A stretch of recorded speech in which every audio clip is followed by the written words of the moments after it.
Hi guys, last எபிசோடில் பார்த்தீங்கன்னா எல்லாம் நம்ம ஹீரோயினை பற்றி பேசிகிட்டு இருந்திருப்பாங்க. அவளோட கல்யாணம் அந்த மால் இருக்குல்ல, அதில் நின்று போனங்காட்டி தான் அங்கே எந்த ஒரு கல்யாணமும் நடக்கிறதில்ல. பத்தாததுக்கு அங்கே யார் கல்யாணம் பண்ணாலும் சரி பிரேக்கப்போ டிவோர்ஸ்னு பண்ணிடுவாங்க. அது ஏதோ ஒரு கேர்ஸ் மாதிரி சாபம் மாதிரி ஆயிடுச்சு. அதனால் யாருமே அந்த மாலில் கல்யாணமே பண்ண மாட்டாங்க, மெரிச்சுட்டு தான் இருக்குன்ட்டு ஹீரோயினை பற்றி காசிப் போயிட்டுருக்க. இன்னொரு பக்கம் இங்கே அந்த மாலில் எப்படியாச்சும் சேல்ஸ் இன்க்ரீஸ் பண்ணணும் மேனேஜர் வேறு சொல்லிட்டு இருக்கான். ஹீரோயினும் கண்டிப்பாக அதுக்கு விட மாட்டாங்க, அவங்களும் ட்ரை பண்ணுறாங்க. பட் அந்த மாலில் யாருமே கல்யாணம் பண்ண மாட்டாங்க. இன்னொரு டைம் அந்த மாலை வேறு எதுனா மாற்றினா மட்டும்தான் ஒர்க் ஆகும். பட் அவங்க அதுக்கும் ஒத்துக்க மாட்டாங்களே, இப்போ என்ன பண்ணலாம் அப்படின்ட்டு மேனேஜரும் சரி அவரோட அசிஸ்டண்ட்டும் சரி 2 பேரும் டிஸ்கஸ் பண்ணிட்டு இருக்காங்க. கரெக்டாக நம்ம பாட்டி இருக்காங்களே சேர் உமன், அவங்க எல்லாருமே ஹீரோயினை கூட்டிகிட்டு அந்த மாலை இருக்கும்ல அந்த இடத்துக்கு போயிட்டுன்னு பார்த்துக்கிட்டு இருக்காங்க. அதுக்கு அவுட் சைட்லேயே பார்க்குறாங்க. இந்த பில்டிங்கை நம்ம வேறு எதுனா மாற்றினா என்ன, ஒரு ஆர்ட் கேலரியா, அப்போ தானே நமக்கு கொஞ்சம் வசூலாகும் அப்படின்ட்டு இருக்க. அங்கே நம்ம ஹீரோயின் பார்த்திங்கன்னா ஒத்துக்க மாட்டாங்க. பட் கூட இருக்கிறவங்க எல்லாரும் சூப்பர் செம்ம ஐடியா பாட்டி, இதுவே பண்ணிடலாம் சேர் உமன் இருக்க. இது எங்கள் அப்பா எங்கள் அம்மாக்காக கட்டி கொடுத்தது, அதை நான் இப்படி மாறலாம் விட மாட்டேன், எனக்கு இதில் எந்த ஒரு இஷ்டமும் இல்லை, இது என்ன கேட்காம யாரும் மாற்றவும் முடியாதுங்கிற மாதிரி நம்ம ஹீரோயின் ரூடாக சொல்லிடுறா. ஆனால் பாட்டி பார்த்தீங்கன்னா ஒரு மாலுங்கிற இடத்துல எல்லாமே பிஸ்னஸாக மட்டும்தானே இருக்க முடியும், நீ வேணா அதுக்கு ஏன் கொஞ்சம் கன்சிடரேட் பண்ணக்கூடாது, இன்னைக்கு வேணா இல்லை டின்னர் சாப்பிட்லான் இருக்க. ஹீரோயின் எனக்கு டைம் இல்லை, எனக்கு வேறு ஷெட்யூல் இருக்குது, நைட்டுக்குள்ளே நான் வீட்டில் இருக்கணும்ட்டு ஹீரோயின் கிளம்பிடுறா. அங்கே அவங்க சித்தி அவங்க பையன் அவங்க பொண்ணுன்ட்டு 3 பேர் சேர் உமன் கிட்ட நினைச்சுக்காங்க. ஹீரோயினுக்கு பார்த்தீங்கன்னா அவங்க பாட்டி மட்டும்தான் இருக்கிறதுலே ஒரே சப்போர்ட்டு. அங்கே இவ போன உடனே எங்கன்னா ஜிம்முக்கு தான் போகிறா. காலையில் ஒரு 12 மணி இருக்கும். அப்போ போய் ஒர்க் அவுட் பண்ணிக்கிட்டு இருக்கா. அவளுக்கு மைண்டுக்குள்ளே ஃபுல்லாக ஓடிட்டு இருக்கிற விஷயம் அந்த மாலைங்கிற பேச்சு எடுத்தாலும் சரி, அவளோட என்கேஜ்மெண்ட் ரிங்க அதே தான் ஓடிக்கிட்டு இருக்கும் மைண்டில். நம்ம ஹீரோயின் பார்த்தீங்கன்னா அந்த குழந்தைய கூட தொட்டிருக்க மாட்டாளா, அதை எல்லாத்தையும் நினச்சி பார்த்துட்டு ஏதோ ரொம்ப கன்ஃபியூஷனாகி இந்த ஹாலில் பிரச்சனையா இல்லை நான் தான் பிரச்சனைன்னு எனக்கு சுத்தமாக தெரியலன்ட்டு பாவம் எல்லாத்தையும் நினச்சி ரொம்ப குழம்பி போய் அப்படியே அப்செட்டாக இருக்கா. நம்ம ஹீரோனோட வாழ்க்கை அவள் உண்டு, அவள் வேலை உண்டுன்ட்டு எப்போவுமே தனியாக தான் இருப்பாள். அவளுக்கு ஃப்ரெண்ட்ஸுன்னு சொல்லிட்டு யாருமே கிடையாது. அதே மாதிரியே நம்ம ஹீரோயின் நைட்டு தூங்கிட்டு இருக்கா, ஹால்லேயே படுத்துறா. இவ்வளோ பெரிய வீடாக இருந்தாலும் இவளை படுத்து தூங்குன்னு கூட சொல்கிறதுக்கு யாருமே இல்லை. தனியாக அவள் தூக்கமே வரலன்ட்டு ஒரு கேம்பாட்டம் இருக்குது, அந்த கேம்புக்குள்ளே போய் படுத்து தூங்கிட்டு இருக்கா. கொஞ்ச நேரம் நல்லா தான் தூங்குது. பட் திடீர்னு என்னமோ தெரியல, ஒரு மாதிரி ஏதோ ஒன்று நிழலெல்லாம் வந்து அடிச்சிட்டு இருக்க. இங்கே நம்ம ஹீரோவை தான் காட்டுறாங்க. நேற்று ஆஃபீஸில் பார்த்துருப்பார்ல ஒரு ஆட்டோ, அதுக்கப்புறம் பார்த்தீங்கன்னா இவர் சரக்கே அடிக்க போகலான்ட்டு அவங்க ஃப்ரெண்ட்ஸ் கூடயே போயிடுறாங்க. அங்கே எல்லாருமே உட்காந்து டே நல்லா கருக வச்சு சாப்பிட்றா, அப்படி சாப்பிட்றா இப்படி சாப்பிட்றான்னு பேசிக்கிட்டு இருக்க. அங்கே எல்லாருமே இதோ இதெல்லாம் சாப்பிடு, அப்போ தான் நீ 10 நாள் உயிர் வாழ முடியும், எக்ஸ்ட்ராவாக வாழ முடியும்னு மாறி மாறி பேசிகிட்டு இருக்காங்க.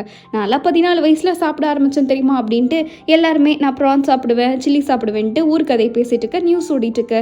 என்னன்னா இந்த ஹீரோ ஒரு கேஸ் எடுத்திருப்பார்ல அந்த பணக்கார வீட்டு பையன், அவன் பார்த்தீங்கன்னா கோல்ஃப் விளையாடிட்டு இருக்கான்ட்டு வருது. ஹீரோக்கு அப்படியே மூஞ்சியே மாறிடுச்சு. ஏன்னா அந்த பொண்ணு செத்து போயிட்டா, அவளோட பாடி கூட எங்கேயுமே கிடைக்கல. இவன் ஜாலியாக சுற்றிட்டு இருக்கான். ஏழைகளுக்கு ஒரு நியாயம், ரிச் பீப்புள்ஸ்க்கெல்லாம் ஒரு நியாயமான்ட்டு அவர் அப்படியே ஒரு மாதிரி ஃபீலிங் ஆகிட்டு இருக்க. இங்கே நம்ம ஹீரோயினோட இதை தான் காட்டுறாங்க. வீட்டுக்குள்ளே பார்த்தீங்கன்னா ஏதோ ஒரு உருவம் சுற்றி சுற்றி வந்துட்டு இருக்கு. ஹீரோயினுக்கும் அது சென்ஸ் ஆகுது. இவளும் முடிச்சு பார்க்குறா. முடிச்சு பார்க்கும்போது லைட்டாக கை தெரியுது, அது தெரியுது, இவ தெரியுதுன்ட்டு ஹீரோயின் இருக்க. இவ பார்த்தீங்கன்னா பயப்படுற மாதிரி தெரியல, புதுசாக பார்க்குற மாதிரி பார்த்துக்கிட்டு இருக்கா. டிவி வேற தானாக ஆஃப் ஆகுது, எல்லாமே தானாக ஆஃப் ஆகுதுன்ட்டு ஒரு மாதிரி நடந்துட்டு இருக்கு. ஹீரோயின் பார்த்தீங்கன்னா யாரோ இருக்காங்கங்கிற மாதிரி ஒரு மொழி முடிச்சுட்டு இருக்க. அது கரெக்டாக ஜிப்பை வேற ஓப்பன் பண்ணிடுது. ஹீரோயின் டக்குன்னு வெளியே வந்துடுறா. வந்த உடனே நிறுத்துங்க போதும், உங்களுக்கு வேணும்னா என்கிட்ட கேட்க வேண்டியது தானே, இதை நானே கொடுத்துருவன்ல, எதுக்கு இப்பெல்லாம் பண்ணிக்கிட்டு இருக்கீங்க, கொஞ்சம் கூட உங்களுக்கு டீசென்ஸே இல்லைப்பா, என்னதான் இந்த பேய்களோ வர வர நாலேஜே இல்லாமல் வளர்ந்துக்கிட்டு இருக்குன்ட்டு வெளியே போய் லைட்டை போட்டா. நான் போகிறேன், நீங்களே உங்கள் படுக்கையை வச்சுக்கோங்க புரியுதா அப்படின்ட்டு இருக்க. ஒரு ஃப்ளாஷ்பேக்கை காட்டுறாங்க. ஹீரோயினுக்கு பார்த்தீங்கன்னா ஒரு டைம் சாவுக்கு போயிட்டு திரும்ப வந்திருப்பா. அந்த மாதிரி ஒரு சுச்சுவேஷன் வந்திருக்கும். அதுலேருந்து இவ பேய்களை பார்க்க ஆரம்பிச்சிருப்பா. அந்த ஷாமான் கிட்ட போனாலும் ஒரே தீர்வு தான், அந்த பேய்க உங்ககிட்ட ஹெல்ப் கேட்டு வருது, நீ அதை செஞ்சாதான் உயிர் வாழ முடியும், இல்லைனா உனக்கு வேற வழியே இல்லைங்கிற மாதிரி சொல்லியிருப்பாங்க. அதுலேருந்து ஹீரோயின் அவ டியூட்டியை பார்த்துட்டு இருக்க. இன்னொரு பக்கம் சீனியர் பார்த்தீங்கன்னா வீட்டுக்கு போகாமல் இன்னொரு டைம் சரக்கடிக்கணும், என் பொண்டாட்டி எனக்கு பார்க்கவே பிடிக்கல, நீங்கள் வந்து என் பொண்டாட்டியை மீட் பண்ணுங்க, இல்லைனா என்னை திட்டுவா அடிப்பா, எனக்கு பயமாக இருக்குது, இல்லைனா வாங்க சரக்கடிக்க போகலான்ட்டு ரகலை பண்ணிக்கிட்டு இருக்காரு தனியாக போட்டு. அதுக்குள்ளே எப்படியோ டாக்ஸி பிடிச்சி இவர் வீட்டுக்கு அமுத்தி விட்டுறணுன்ட்டு நம்ம ஃப்ரெண்டும் சரி ஹீரோவும் சரி பாடுபட்டுக்கிட்டு இருக்காங்க. எப்படியோ சீனியர் முதல்ல வீட்டுக்கு கிளம்புங்க அப்படின்ட்டு ஃப்ரெண்டும் சரி சீனியர் அமைக்கி போட்டு அப்படியே காருக்குள்ளே போயிடுறாங்க. என்ன மனுஷனோ இவன், சீனியர் தான் பேர், ஒரு அறிவும் இல்லைன்ட்டு ஹீரோ ஒரு பக்கம் திட்டிட்டு இருக்காரு. அப்படியே ஸ்டோர் போய் மேகி சாப்பிடலாம் அப்படின்ட்டு அவர் போயிட்டு இருக்க. இங்கே எவனோ ஒருத்தன் பார்த்தீங்கன்னா காரை நிறுத்திட்டு வந்துட்டு இருக்கான் சாப்பிட்றதுக்கு. அந்த ரூம்குள்ளே போய் ஹீரோ பார்க்குறாரு. ஆளே ஒரு மாதிரி விசித்திரமாக இருக்கான், காலெல்லாம் ஒரு மாதிரி அழுக்கா இருக்க. என்னடா இது சேத்துல வேலை செஞ்ச மாதிரி இருக்கான்ட்டு ஆளுக்கும் அவன் ஷூக்கும் சம்மந்தமே இல்லை. வந்த உடனே அவனும் பார்த்தீங்கன்னா ஸ்டோர்லேருந்து ஒன்று எடுத்துகிட்டு போயிட்டு இருக்கான். பின்னாடியே ஒரு கார் வந்து நிற்குது. அது வேற யாருமே இல்லை, ஹீரோயின் தான். அட கொஞ்சம் நவந்து உட்காரு, எனக்கு ஒன்றுமே தெரியல, நான் கார் பார்க் பண்ண வேண்டாமான்ட்டு ஆளே இல்லாத இடத்துல நம்ம ஹீரோயின் பேசிட்டு இருக்கா. அப்பவே நமக்கு தெரியும் ஏதோ ஆத்மா கிட்ட தான் பேசிட்டு இருக்கான்ட்டு. அதே மாதிரி கார்ல முன்னாடி போனான்ல ஸ்டோர்ல போனவன், அவன் ஏறிக்கிட்டு இருக்கான். தோ இவனா, இப்போதைக்கு என்னால் ஒன்றுமே பண்ண முடியாது, வெயிட் பண்ண, நான் வேணா போலீஸ்ட்டு ரிப்போர்ட் பண்ணுறேன்ட்டு ஹீரோயின் பார்த்தீங்கன்னா ஏதோ ஒரு பூத் ஆட்டத்துக்கு பக்கத்தில் அதில் போய் நம்பர் டைப் பண்ணிட்டு இருக்கா. அவன் பின்னாடி ரிவர்ஸ் எடுக்கும்போது வேணும்னே நம்ம ஹீரோயினு கார் இடிச்சு விட்டுறான். பார்த்து சாரி கூட சொல்லாமல் ஒரு பொண்ணு இடிக்கிற மாதிரி போகிறான். ஹீரோ தான் காப்பாற்றுறாங்க. ஹீரோயினுக்கு காரை பார்த்த உடனே இப்போ ஒரு சாக்கு கிடைச்சிடுச்சுடா, பிடிச்சி ஆகணும்னுட்டு காரில் ஏறி உட்காந்துட்டு இன்னைக்கு சத்திங்கடா அவனுங்களா அப்படின்ட்டு காரை ரெடி பண்ணிட்டா. டக்குன்னு பார்த்தீங்கன்னா ஹீரோ ஏறி உட்காந்துடுறாரு. யாரையா நீ, என்னடா இங்கே பண்ணிட்டு இருக்க அப்படின்ட்டு ஹீரோயின் பார்த்து நீங்கள் எதுக்கு என் காரில் ஏறுறீங்க அப்படின்னு கேட்டுட்டு இருக்க. இதோ அவனுக்கு போகிறானுங்களே, அவனுங்களை பிடிங்க, நான் ஒரு வக்கீல், வேறு எதுவும் இல்லை, நான் ஹிட் அண்ட் ரன் கேஸ் பிடிக்க வந்திருக்கேன், அந்த பொண்ணுங்க மேலே ஏற்ற போனானுங்க அப்படின்ட்டு இருக்க. ஆனால் நீங்கள் காருக்குள்ளே இப்படி ஏறக்கூடாதுன்னு இருக்க. அட எனக்கு கொஞ்சம் ஹெல்ப் பண்ணுங்க, அதுக்கப்புறம் பார்த்துக்கலாம், இப்போ நான் ட்ரிங்க் பண்ணியிருக்கேன், என்னால் கார் ஓட்ட முடியாது, கொஞ்சமாச்சும் புரிஞ்சுக்கலேன்னு 2 பேரும் உட்காந்து சண்டை போட்டுக்கிட்டு இருக்காங்க. இப்போ நீங்கள் ஓட்டுங்க, அப்புறம் பார்த்துக்கலான் இருக்க. ஹீரோயின் இந்நேரம் அவனுக்கு ரெட் லைட்டில் தான் இருக்காங்க, அதனால் நம்ம பொறுமையாக போகலான் இருக்க, உங்களுக்கு எப்படி தெரியும்னு சொல்லிட்டு இருக்காங்க. அதெல்லாம் அப்படிதான்ட்டு நம்ம ஹீரோயினும் காரை எடுத்துகிட்டு போயிட்டு இருக்கா. அதே மாதிரி அவனுங்களும் டிராஃபிக்கில் மாட்டியிருக்கானுங்க. ஹீரோக்கு இந்த அம்மாக்கு எப்படி இன்ஃபர்மேஷன் வந்துச்சுன்ட்டு ஒரே ஆச்சரியம். ஒருவேளை ஸ்பைக்கு இது எதனா வச்சிருக்குமான்ட்டு அவன் இருந்துட்டு, சரி இப்போ எனக்கு ஒரு ஷார்ட் கட் தெரியும், நீங்கள் லெஃப்ட்டில் போங்க அப்படின்ட்டு இருக்கா. ஹீரோயின் ரைட்டில் போயிட்டு இருக்கா. என்னன்னா லெஃப்ட்னா ரைட்டில் போயிட்டு இருக்கீங்க அப்படின்ட்டு ஹீரோ தப்பாக சொல்லிக்கிட்டு இருக்காரு. ஹீரோயின் பார்த்தீங்கன்னா லெஃப்டா ரைட்டான்ட்டு ஹீரோ எது சொல்கிறாங்களோ அதுக்கு ஆப்போசிட்லேயே ஓடிக்கிட்டு இருக்கா. நான் கரெக்டாக போகிறேன்னா ஹீரோயினோட சவுண்டு மட்டும். ஹீரோ அதை நீங்கள் தப்பாக போயிட்டு இருக்கீங்க அது இதுன்னு பேசிட்டு இருக்க. ஹீரோயின் நிறுத்துங்க, 2 பேரும் மாற்றி பேசிட்டு இருந்தீங்கன்னா நான் எப்படி தான் வண்டி ஓட்டுவேன், சைலண்டாக இருங்க அப்படின்ட்டு ஹீரோயின் கத்திட்டு இருக்க. ஹீரோக்கு இங்கே நம்ம ஒரு ஆள் தானடா இருக்கோம், இன்னொருத்தவங்க யார்கிட்ட பேசிட்டு இருக்காங்க அப்படின்ட்டு இருக்காங்க. அதுக்குள்ளே அந்த பேய் பார்த்தீங்கன்னா நம்ம அவங்கள விட்டுட்டோம் அப்படின்ட்டு இருக்க. அதெல்லாம் இல்லை, இப்போ சிக்னல் ஸ்ட்ரைட் ரோடு தானே, நான் எடுக்கிற ஸ்ட்ரைட்டா, இப்போ நம்ம பிடிச்சிடலாம் அப்படின்ட்டு ஹீரோயின் பார்த்தீங்கன்னா அந்த ஆத்மா இருக்குல்ல அதுக்கிட்ட பேசிட்டு இருக்கா. ஹீரோ யார்கிட்ட பேசுகிறா, இன்னொரு ஆள் தெரியுதாங்களா என்ன அப்படின்ட்டு அவர் ஒரு குழம்பி போய் உட்காந்துட்டு இருக்காரு. அதே மாதிரியே ஹீரோயினும் பார்த்தீங்கன்னா நல்லா ஃபாஸ்ட்டாக ஓட்டிகிட்டு இருக்கும்போது அவள் காரில் அந்த மங்கி காட்டுறா. அவங்க பாட்டி தான் ஆல்ரெடி சொல்லியிருப்பாங்களே, மங்கி நேரம் உனக்கு ஆகாதுடா, கொஞ்சம் விலகிடுறான்ட்டு. இவள் ஷார்ட்கட்டில் போகிற மாதிரி இல்லை, என்னை பூலோகத்தை கூட்டிகிட்டு போகிற மாதிரி ஓட்டிகிட்டு இருக்கா. எங்கள் பாட்டி அப்போவே சொல்லிச்சு, நான் கேட்டிருக்கணுமோ என்னமோன்ட்டு ஹீரோவும் அப்படியே என்னமோ ஒன்று வாழ்க்கையே வெறுத்து போய் உட்காந்துட்டு இருக்க. ஹீரோயின் நல்லா ஃபாஸ்ட்டாக போயிட்டுருக்கா. இப்படி ஓட்டினால ஒன்றும் பண்ண முடியாது, நான் சொல்கிற மாதிரி பண்ண அப்படின்ட்டு ஹீரோ பார்த்தீங்கன்னா டிரைவிங்க்கு இன்ஸ்ட்ரக்ஷன் கொடுக்குறாங்க. சரியான சேசிங் நடக்கும், ஸ்ட்ரெயிட்டாக போயிட்டே இரு, நான் சொல்கிற வரைக்கும் பிரேக்கே பிடிக்காது அப்படின்ட்டு ஹீரோ சொல்லிட்டு இருக்கா. ஹீரோயினும் ஓகே அப்படின்ட்டு எப்படியெல்லாம் ஓவர்டேக் பண்ண முடியுமோ அப்படியெல்லாம் ஓவர்டேக் பண்ணிட்டு இருக்கா. சும்மா ரைட்டு லெஃப்ட்டுன்ட்டு ஹீரோயின் நல்லா வளைச்சு ஓட்டிக்கிட்டு இருக்கா. ஹீரோ இப்போ நீ டக்குன்னு போயிட்டு இரு, பிரேக்கே பிடிக்காம போ, நான் சொல்லும் போது லெஃப்ட் எடுத்துட்டு லெஃப்ட் எடுன்னு சொல்லிட்டு இருக்கா. ஹீரோயினும் பார்த்தீங்கன்னா ஒரு தள்ளுவா பாருங்க காரு. கரெக்டாக அவனுங்க 2 பேர் இருக்கானுங்களா, அதுக்கு முன்னாடி வந்து ஸ்கிட் ஆகிடுது. அவனுங்களுக்கு வேறு வழியில நின்றுதாகணும். இப்போ ஹைஃபை அப்படின்ட்டு ஹீரோ கையை காட்ட ஹீரோயின் கையை கொடுக்க மாட்டேங்கிறா. அவனுக்கு 2 பேர் யாராய் விடுங்கன்ட்டு இறங்கிட்டு இருக்க. ஹீரோயின் ஐயோ பார்த்து போங்க அப்படின்ட்டு அதை மட்டும் சொல்லிட்டு இருக்கா.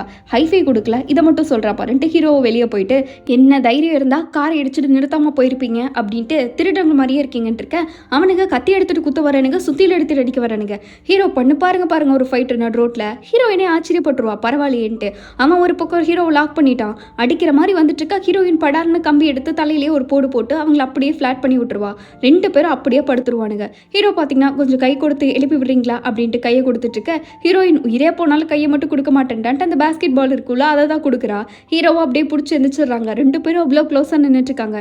ஹீரோயின் டக்குன்னு ஒரே தள்ளி விடுவா பாருங்க, ஹீரோ தொடவே கூடாது அப்படின்ட்டு. ஹீரோ இந்த மாதிரி நீங்கள் விட்னஸ்னா கூட உங்களுக்கு வேணும்னா கூப்பிடுங்க அப்படின்ட்டு இருக்க. உங்ககிட்ட நான் அதை ஒரு மெம்பர்ஷிப் பேசணும், அந்த டிக்கியை ஓப்பன் பண்ணி பாருங்கன்ட்டு ஹீரோயின் சொல்கிறா. பார்த்தா அங்கே ஒரு டெட் பாடி இருக்குது, அது ஒரு செக்யூரிட்டி மாதிரி இருக்குது. ஹீரோ என்ன இது அப்படின்னு குழம்பி போய் பார்த்துட்டு இருக்க. அப்போ தான் ஒரு குட்டி ஃப்ளாஷ்பேக். என்னன்னா அந்த செக்யூரிட்டியை வச்சு 2 பேரும் பிளாக்மெயில் பண்ணியிருப்பானுங்க, ஏடிஎம்ல பணம் எடுக்க சொல்லிட்டு. அவரும் எடுத்து கொடுத்துருப்பாரு வேறு வெளியே இல்லாமல். அதுக்கப்புறம் காரில் போட்டு அவரை பாவம் கூட பார்க்காம அடிச்சே கொண்டிருப்பானுங்க. அதுக்கப்புறம் தான் அவர் செத்து ஹீரோயின் கண்ணிலெல்லாம் பட்டிருப்பாரு. இப்போது அவரோட ஆத்மா அப்படியே பார்த்து நின்றுட்டு இருக்க. ஹீரோயின் பார்த்து போங்க அப்படின்ட்டு குட் பாய் சொல்லிக்கிட்டு இருக்கா. அவரோட ஆத்மா அப்படியே காற்றுல கரைஞ்சிட்டு இருக்க. ஹீரோயினுக்கு அப்படியே ஒரு மாதிரி ஆயிடுது, ஏன்னா அவளுக்கு இதெல்லாம் புதுசு தானே. ஆனால் ஹீரோக்கு ஆச்சரியம் தாங்க முடியல, அது எப்படி இவளுக்கு தெரிஞ்சது, அப்போ இது ஹிட் அண்ட் ரன் இல்லையா, வேறு ஏதோ ஒன்றுமே புரியலையேன்ட்டு அவர் குழம்பி போய் நின்றுட்டு இருக்க. ஹீரோயின் பார்த்தீங்கன்னா எதுவுமே சொல்லாமல் கார் எடுத்துகிட்டு அவள் பாட்டுக்கு கிளம்பிடுறா. வீட்டுக்கு வந்து மறுபடியும் அவள் வாழ்க்கை தனிமை தானே, அதை அப்படியே கண்டினியூ பண்ணிட்டு இருக்க. ஹீரோ அவரோட வீட்டுக்கு போகிறாரு. போயிட்டு ட்ரெஸ்ஸு அது இதுன்னு போட்டுட்டு, யார் அவ இங்கேருந்து வந்தா இப்படி இருக்காளே அப்படின்ட்டு அதே யோசனையில் தான் இருக்காரு. காலையில் அடுத்த நாள் ஜாக்கிங் போகிறாங்க. போகிறதெல்லாம் பார்த்தீங்கன்னா ஒரே பொண்ணு கோட்டு போட்டு போகிற மாதிரியே இருக்குது. ஹீரோயினுக்கு அப்போ தான் ஹீரோக்கு ஞாபகம் வருது, அன்றைக்கி நம்ம காட்டில் பார்த்தோம்ல அது வேறு யாருமே இல்லை, அந்த பொண்ணு நேற்று பார்த்த பொண்ணு ஒன்று தான்ட்டு. போகிறதெல்லாம் நம்ம ஹீரோயின் ஒரு டைம் 2 டைம் இல்லை 3வது டைம் கிராஸ் பண்ணி போயிட்டுருக்கா. ஹீரோக்கு பார்த்தீங்கன்னா பயமாயிடுச்சு, ஐயோ இவன மாயாவதியா, நம்ம என்ன லூப்பில் கீது மாட்டிக்கிட்டோமான்ட்டு. டக்குன்னு போய் கையை பிடிச்சா அங்கே நிற்கிறது அவளோட ஃப்ரெண்டு. ஹாயின்ட்டு அவன் சிரிச்சிட்டு இருக்க. ஹீரோக்கு ஒன்றுமே புரியல, பார்த்தா எல்லாம் கனவு, கலப்படமே இல்லாத கனவு காலங்காத்தால வருது அப்படின்ட்டு ஹீரோ குழம்பி போய் காலையில் ஆஃபீஸ்க்கு கூட பார்த்தீங்கன்னா தூங்கி எஞ்ச மூஞ்சியோட தான் போகிறாங்க. அப்போ தான் அவரோட சீனியர் இருக்கார்ல, நேற்று அவனை எப்படி பிடிச்சிங்க அந்த 2 திருடனுங்களை அப்படின்னு கேட்டுட்டு இருக்க, ஹீரோ தான் நேற்று ஒரு சாபமும் சங்கோசம் எல்லாமே பண்ணியிருப்பாரு, அதை சொல்ல முடியாதுல்ல. அவர் பார்த்தீங்கன்னா இப்போ உங்களுக்கு என்ன தேவை, அவனுக்கு தான் கிடைச்சிட்டானுங்களா கொலைக்காரனுங்க, அப்புறம் என்னன்னு இருக்க, உங்ககிட்ட ஒரு விஷயத்தை காட்டணும் அப்படின்ட்டு சீனியர் ஒரு விஷயத்தை ஷோ பண்ணுறாரு. என்ன அப்படின்னா, அந்த திருட்டு நடந்திருக்கும்ல, அதுக்கு பக்கத்துலேயே அந்த கார் கிராஷ் ஆயிருக்கும்ல, அப்போ ஏதோ ஒருத்தவங்க நின்று பேசிகிட்டு இருக்காங்க. பட் எதுவுமே ஞாபகம் இல்லை. அவங்களோட ஷூ மட்டும்தான் அந்த கேமராவில் கவர் ஆயிருக்கு. ஷூ சரியான மின்னிக்கிட்டு இருக்கு. ஐயோ அது எவ்வளோ பெரிய ஷூ தெரியுமா, அது ஒரிஜினல் ப்ரைஸ் எப்படின்னு தெரியுமான்ட்டு, அது ஏதோ ரொம்ப பணக்காரங்க வாங்குறது லிமிடெட் எடிஷன் ஷூ தாம்மா. இந்த 3 ஷூ தான் செல் ஆயிருக்கு கொரியாவில், மற்றபடி எதுவுமே செல் ஆகலைன்னு இருக்கு. நான் இதை எங்கேயோ பார்த்துருக்கேனேன்னு ஹீரோ சொல்கிறாங்க. அப்பேற்பட்ட கனெக்ஷன்லாம் உங்களுக்கு இருந்தால் நீங்கள் எங்கே வந்து குப்பை கொட்டிகிட்டு இருக்க போகிறீங்க, இதெல்லாம் பெரிய பணக்காரங்க யூஸ் பண்ணுற ஷூ அப்படின்ட்டு அவனும் பார்த்தீங்கன்னா நான் எனக்கு லிஸ்ட்டு வேணால் வாங்கி கொடுக்குறேன்னு கொடுத்துருப்பான். அடுத்த நாள் பார்த்தீங்கன்னா ஹீரோ ஏதோ கிளாஸியான பில்டிங்க்கு வந்து இறங்கியிருக்காரு. பார்த்த உடனே இவ்வளோ பெரிய பில்டிங்கான்ட்டு ஆச்சரியப்பட்டு நின்றுட்டு இருக்காரு. ஏன்னா அப்படின்னா அவங்க ஃப்ரெண்ட் இருக்கான்ல, அவன் தான் கொடுத்துருப்பான். இந்த 2 எமிட்டன்ட் இருக்கு, 2 பேருமே வெளிநாட்டில் இருக்காங்க, ஒன்று தான் கொரியாவில் இருக்குது, அது வேறு யாருமே இல்லை, நம்ம ஹீரோயின் தான் அப்படின்ட்டு. பட் ஹீரோக்கு அது ஹீரோயின் தான் டேரெக்டாக தெரியாதுல்ல. அவங்க அந்த ஹோட்டலோட சிஇஓ, அவங்க சரியான பணக்காரங்க. இந்த ஊரில் யாருமே அவ்வளோ சீக்கிரம் அவங்கள பார்த்துருக்க மாட்டாங்க. இந்த மேலே இருக்காங்களே, அவங்க மேலே இருக்க ஒரு 10 பேர் மட்டும்தான் அவங்கள பார்த்துருக்காங்க. அவங்க ஏதோ அரகண்ட்டு அப்படி இப்படின்னு பேசியிருக்காங்க வெளியே அப்படின்ட்டு அந்த ரூமர்ஸ் இருக்குல்ல, அதை மட்டுமே வச்சு ஹீரோ பார்க்கலான்ட்டு போகிறாங்க. அங்கே போய் அந்த கார்டு கொடுத்த சிஇஓவை பார்க்கணுன்னா அப்போல்லாம் நீங்கள் டேரெக்டாக பார்க்க முடியாது, நீங்கள் வெயிட் பண்ணணுங்கிற மாதிரி சொல்லிடுறாங்க. ஹீரோவும் சரின்னு வெயிட் பண்ணிட்டு இருக்க, அந்த இடத்துல ஹீரோயின் பார்க்குறாங்க. பார்த்த உடனே அட இது நமக்கு தெரிஞ்ச மூஞ்சாச்சின்னு ஹீரோ பார்த்துட்டு இருக்க, ஹீரோயின் இவன் எங்கடா இங்கே வந்தாங்கிற மாதிரி பார்த்துக்கிட்டு இருக்கா.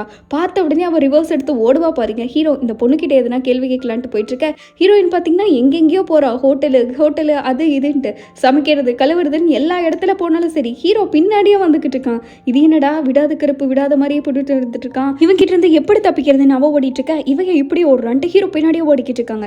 கரெக்டாக நம்ம ஹீரோயின் பார்த்தீங்கன்னா ஏதோ ஒரு வேலை செய்வாங்களா, அவங்களாம் அந்த திங்ஸ் வைப்பாங்களா, அந்த ரூமுக்கு வந்து ஒளிஞ்சிடறா. ஹீரோ பார்த்தீங்கன்னா அங்கேயும் வந்துடுறான்.